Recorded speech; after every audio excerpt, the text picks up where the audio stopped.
Vice President Sara Duterte impeachment trial.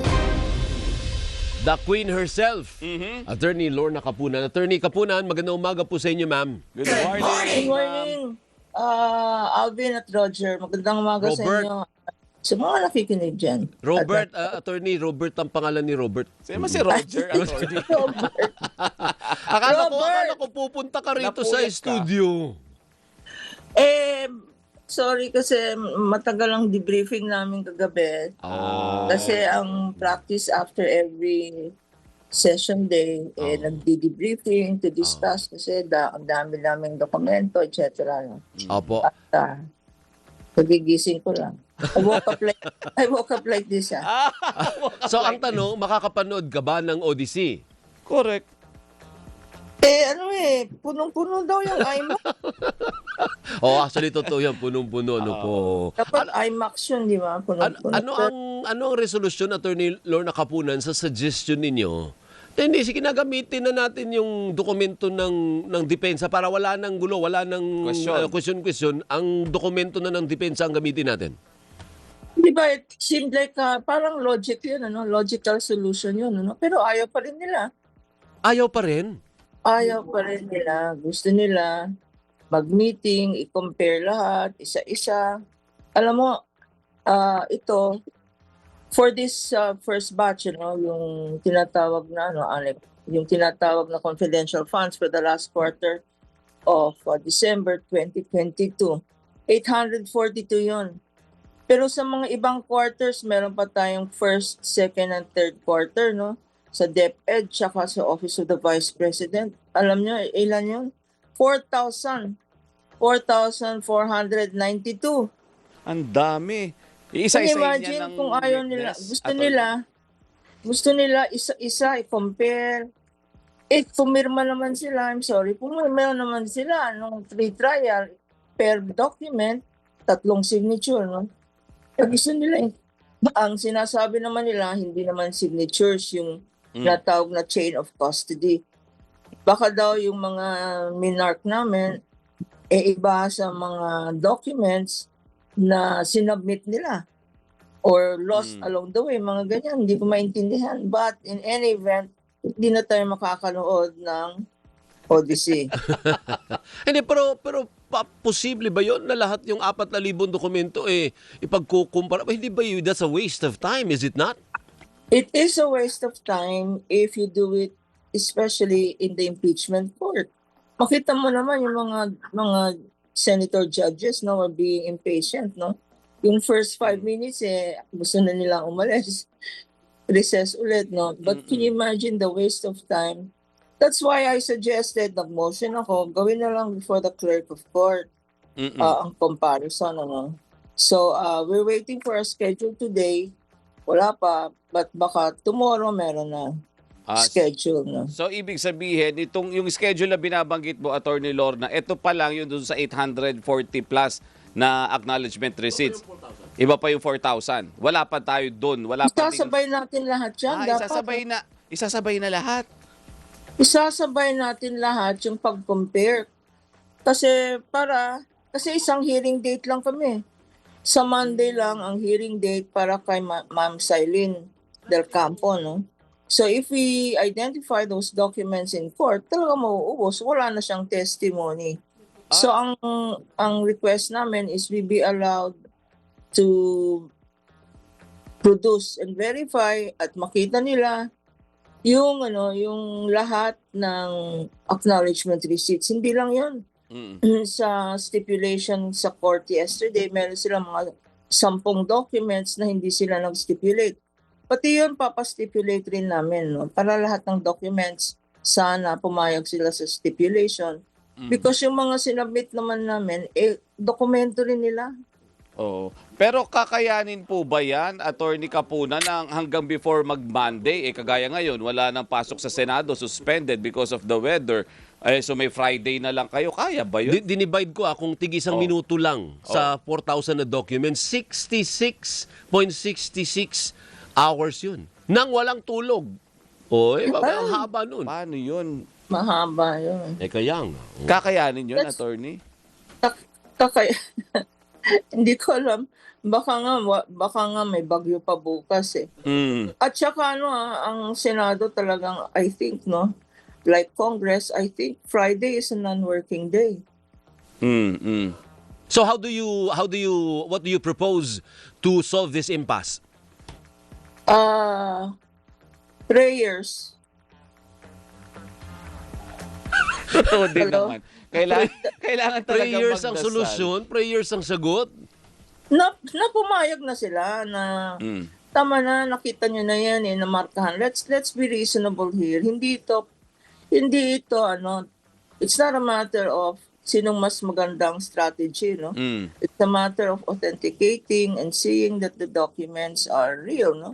Na they exist, na talagang pinadala ng office nila, no? So, I hope they get to see reason, because dokumento nila yon. If not, we will insist na lang na we will use their own documents. Okay. Now let's go to the meat, yung sustansya po ng testimonya ng yung taga COA, no po. And nahuli po kayo, ang sabi po ninyo ay scam. Ano, although stricken from the record yun, Robert, di ba? Yung scam, ano po? Oo, it's a scam. It's a sabi scam. niya. Ba't umabot kayo sa ganung Conclusion. pagbulalas ng mga salitang hindi maganda, Attorney Lorna? Actually, yung scam na yan is really, hindi ba it's an ordinary term, no? Pag dinuloko ka, pag kunyari humiram ng pera, hindi sinuli, di ba? Naghiram ng cellphone, hindi sinuli. At ganun ang ganun, hindi yan tawag ng scam. And it is a way of connecting to the public for them to understand ano ba talaga itong acknowledgement receipt, ano ba itong disbursement voucher, ano ba itong mga liquidation report. Kasi napakaraming accounting terms, no? Ang bottom line doon, bakit natin tinitignan na lahat ito? Kasi pera yan eh. Pera, ginamit ba yan sa gamot? Ginamit ba yan sa grocery? Ginamit ba yan sa chairs? At pag ginamit doon, hindi naman confidential purposes yun. Hindi ba? Hindi yan kasama sa, sabi nga ng witness, exclusive enumeration. Dapat, no? Kung wala sa enumeration, sa joint circular, bawal. Tama? Hindi, pero yung si Senator Amy kahapon, narinig ko siya, yung Senator Judge Amy Marcos, ang ini-insist niya, yung accountable officers. Yung special Sabi niya, disbursing officer, sabi hindi niya. si Vice President. May SDO, sabi niya sa kanila. What do you say? Well, it's very clear, no? Tama siya yung disburse SDO nga, si Acosta para sa OVP, tsaka si Fajarda sa DepEd, no? Pero it is very clear both in the law and the joint circular na ang person accountable is the head of office. Head of office. Sino ang head of agency or head of office? Head HOA, head of agency. Ang vice president mismo.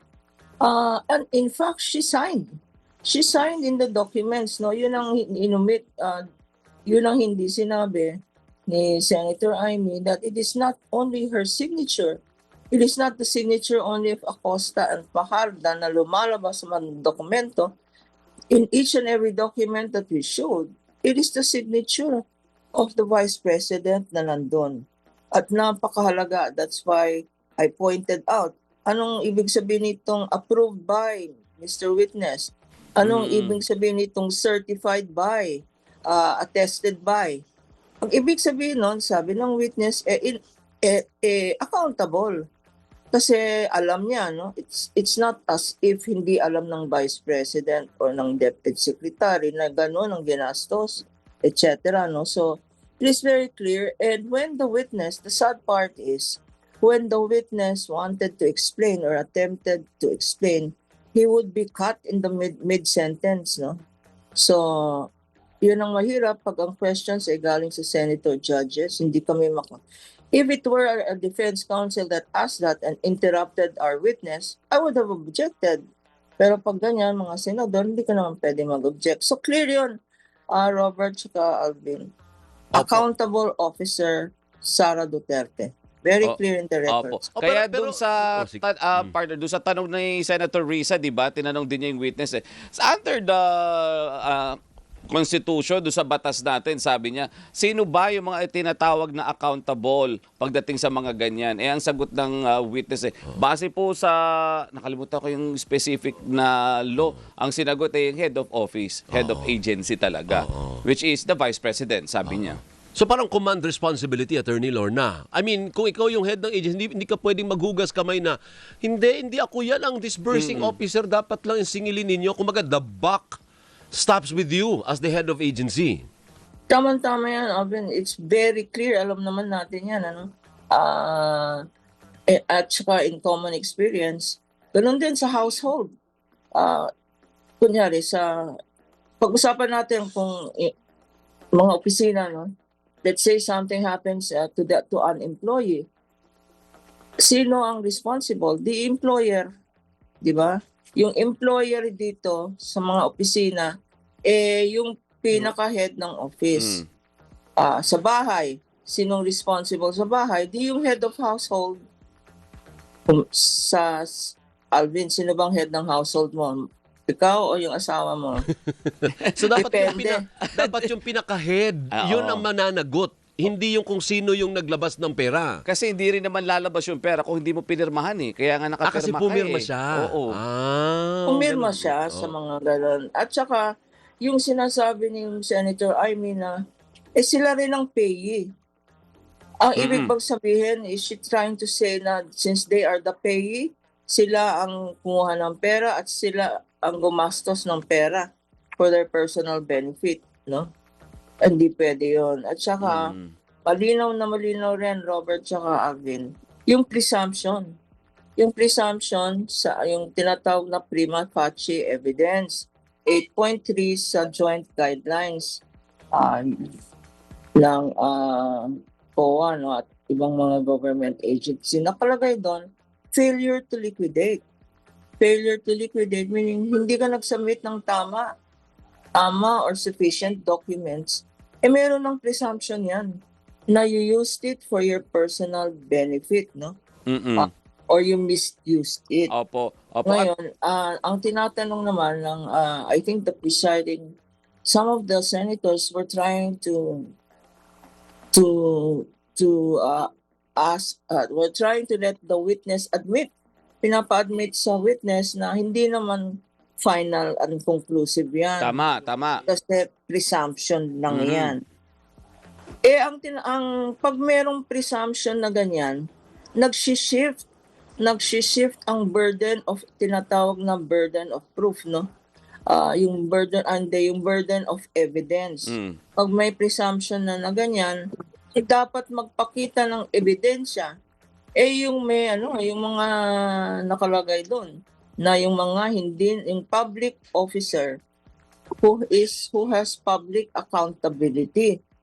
Hindi kami, iba yung medyo technical, pero iba yung tinatawag na burden of proof, no? Ang burden of proof sa mga ganito is always with the person alleging, no? So burden of proof, may presumption of innocence.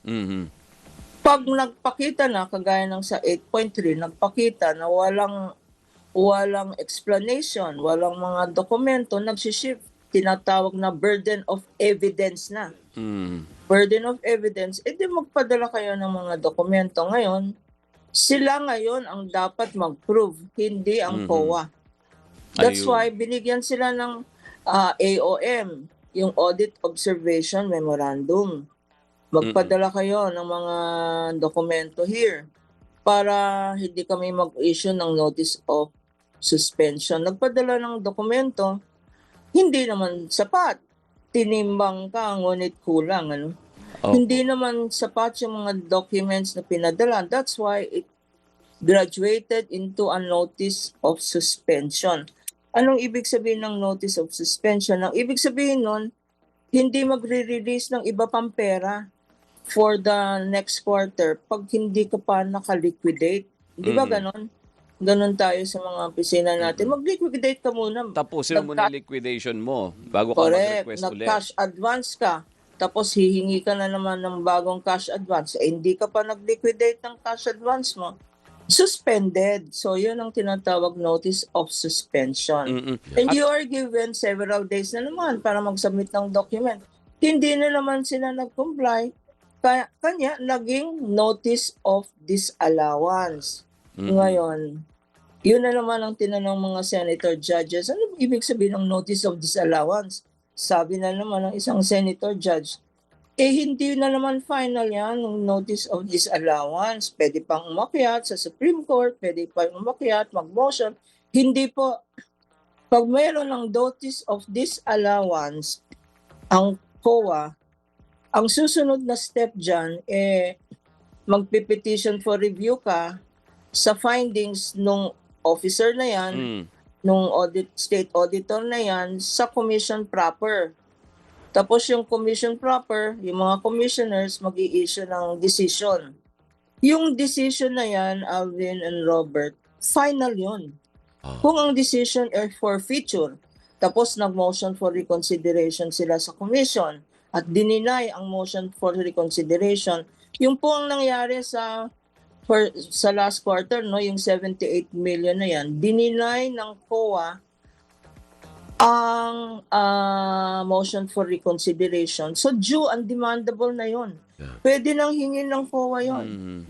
At miski na umakyat sila sa Supreme Court on grave abuse hanggang walang restraining order, Tuloy. meron na silang tuloy-tuloy na yan. So as we speak, the Vice President must return 78 million. In addition to that, meron pang 3 quarters.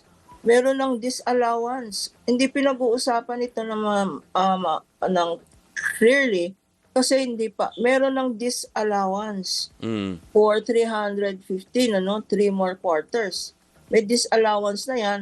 Kaya lang hindi pa final pero kanya hindi pa mini-mention ng COA. Wow. Attorney, kahapon na raise yung point ni Senator Panfilo Lacson. Pagdating doon, pag-usapan natin yung paborito mo, si Andy Lim, 'di ba? At kung sino man. Ang nangyayari kapag nag-audit ang COA, hanggang paper audit sila. Ngayon, hindi inaalam or hindi nahanap kung nag-exist ba talaga si Andy Lim. O si Piat, Mary Grace si Piato. Mary Grace Piato. So kung sino man. Kasi sabi ni Senator Lacson, kasi kapag na-declassified na yan, pwede mo na yang hanapin para patunayan kung totoo ba nag-exist, totoo bang tumanggap. Parang sa part ng COA, hindi sila umaabot sa ganun. Hindi ba nalilimit yung inyong pag-prosecute dyan na hindi talaga sila nabigyan or hindi nag-exist yung ganitong individual? Paano natin mapapatunayan kung hanggang ang COA ay hanggang audit dyan, hanggang dito lang, paper lang, kung ano lang isa, submit? Kasi ang COA audit, no? Kasi ang pagkaintindi ko, 3 audit na yan. No? May regular audit ng regular funds, merong document audit, yung tinatawag natin post-audit, yung ginawa ni Attorney Wamil. At merong pangatlo, yung fraud audit. Hindi po nag-fraud audit ang COA. Pag meron silang nakita na fraudulent, nagre-recommend na sila na mag-file ng kaso ang ombudsman. But in terms of our proving our case, meron pa kaming additional witnesses, no? Maalala natin sa House Committee on Justice, nagpakita kami ng isang testimony at isang witness sa Philippine Statistics Authority. Yung witness na yan, ang mag-attest to the fact na ito bang Mary Grace, meron bang birth record yan, meron bang marriage record yan, death record yan, ito ba si Ang Dilim, o meron bang record yan sa PSA. So we will be presenting another witness to attest to the fact na walang record yan. That person is fictitious, does not exist. Okay. Attorney, 1 na lang, 8:00 na eh. Yung prosecution ba is going to prove na ibinulsa ni Vice President Sara Duterte ang kanyang confidential funds o hindi na tayo aabot doon kasi by implication, yun na talaga ang conclusion ng COA? Yes. Aabot tayo dyan, because yung second part ng evidence is sinong gumamit, saan dinala yung mga duffel bag na yan, kasino-sinong mga tao. Kasi unusual yung magwi-withdraw ka ng cash. Kung kunyari payee ka at ikaw ang tatanggap ng award, dapat, lalong-lalo na government funds yan, dapat merong issuance by check, no? Cheque yan, hindi by cash, no? Kasi ang cash, madaling mawala yan. So, dapat sa chain of evidence, sa evidence, pakita saan gumamit. Aside from the presumption in law, aside from yung presumption dyan na mag-shift ng evidence, sila na ngayon. Kasi, just one last point, this is not a criminal case, ha? Hindi ito criminal case na ang burden, this is an impeachment case. Sa criminal case talaga merong presumption of innocence. Dito sa impeachment case, pag public officer ka at accountable funds ka, ikaw ang mag-prove. The burden shifts to the public official who is in charge of those accountable funds. Apa. So, yun ang difference ng criminal case. Meron namang criminal case si Vice President Sara sa ombudsman na final ni Trillanes, no? Doon yung proof beyond reasonable doubt. Dito sa impeachment case, hindi kailangan ng proof beyond reasonable doubt. Hindi criminal case lang. Clear and convincing lang. Sufficient evidence to show that these are public funds, that she is an accountable officer, at may betrayal of public trust. Klarong-klaro, kung di mo pera ng bayan, hindi mo ginastos dyan, wala kang isang resibo, wala kang pakita. Kasi sinasabi nila, buti nga si Vice President, bumuli ng mga gamot para sa mga taong nasa bundok, sa faraway places, para sa bar, may kailangan ng mga gamot, kailangan ng mga pagkain, buti nga si Vice President bumili. Ay hindi po, kukunin dapat ng Vice President. Sa regular funds niya, meron naman silang social services funds because strict dapat ang compliance at strict dapat ang paggastos ng confidential funds. Tama. Sige, attorney, hanggang dyan muna, ha? Matutulog kaya ulit si attorney, babalik sa pagtulog? Hindi, ewan ko kung nakikiliti ba siya na natutuwa ba siya na sinasabihan siya na masterclass ang ginawa niya kahapon. Masterclass daw in lawyering. Ang galing Very nung tinanong nga yung mga sa interview ng dalawang kasama kong si Kong Joel Chu at si Kong Atchong, no, sabi nga nilang masterclass. Sabi ko sa kanila, nako, you sound as if this is a eulogy. Praise sila ng praise sa akin. Mula daw nung bata, naka-short pants daw silang pareho, nanonood na sila ng Attorney Lorna Capon. Teka, this is sounding like a eulogy. I'm still very much alive. Kaya sinabi ko kay Kong Joel Chua, mag-ingat ka. Merong Joel Chua sa listahan ng acknowledgement receipts. Ne, 70 pa. Tinan mo naman si Kapunan, mukha bang 74 years old yan? Oho. Mukhang 73 lang, And a half, attorney. Thank you po, mabuhay po kayo. Good luck sa Odyssey. Thank you, mabuhay. Mabuhay ka. Thank you, attorney. Sa Bagyo. Po, bye-bye. Si Attorney Lord. Kita tayo sa Odyssey. Okay. Thank you. Assuming na makakakuha ka ng ticket. Wala na, sold out. Maraming salamat kay Attorney Lorna Kapunan. Isa po sa mga abogado ng prosecution team at founder and senior partner ng Kapunan and Castillo Law Office. Imagine mo yun, partner, kung ang pinag-uusapan last time, puro figures, puro numbers. Tapos, walang Lorna Kapunan na nang gising, nang ulit. Diyos ko, tulog Boring, ng mga tao, boring. Pati mga senador, napapatawa talaga yun, napapahagigil. At saka parang hindi mo siya pagagalitan. Totoo.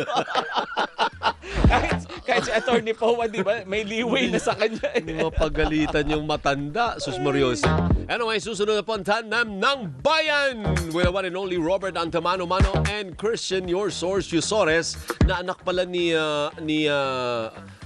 Agriculture Secretary Chu Laurel. Tatay mo ba si Secretary